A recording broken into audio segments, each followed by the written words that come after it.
Frederick Douglass is the most important and famous African-American leader of the 19th century.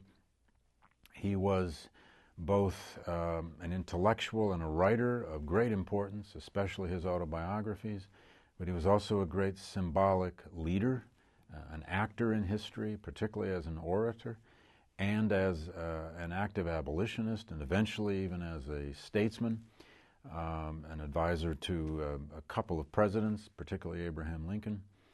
But Douglass was, of course, born a slave on the eastern shore of Maryland in 1818. He spent the first 20 years of his life as a slave until he escaped from slavery, disguising himself in sailor's clothing and with borrowed free papers from a free black in Baltimore, Maryland. He escaped by river and by train to Philadelphia and eventually to New York and then to New Bedford, Massachusetts, which is where he first took up residence in the northern states. But quickly, within a couple of years of his escape from slavery, Douglass was beginning to establish somewhat of a public persona.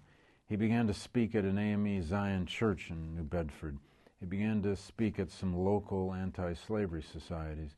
And he was discovered by William Lloyd Garrison and the Massachusetts Anti-Slavery Society in 1841 and invited to an abolition convention on Nantucket Island. And in August 1841, he gave his first public speech to white people out on Nantucket.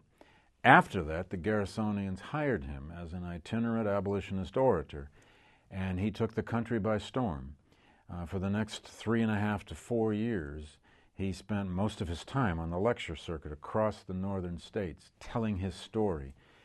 He then wrote up that story in his first autobiography, The Narrative of the Life of Frederick Douglass, published in 1845, which is without a question the best of the slave narratives.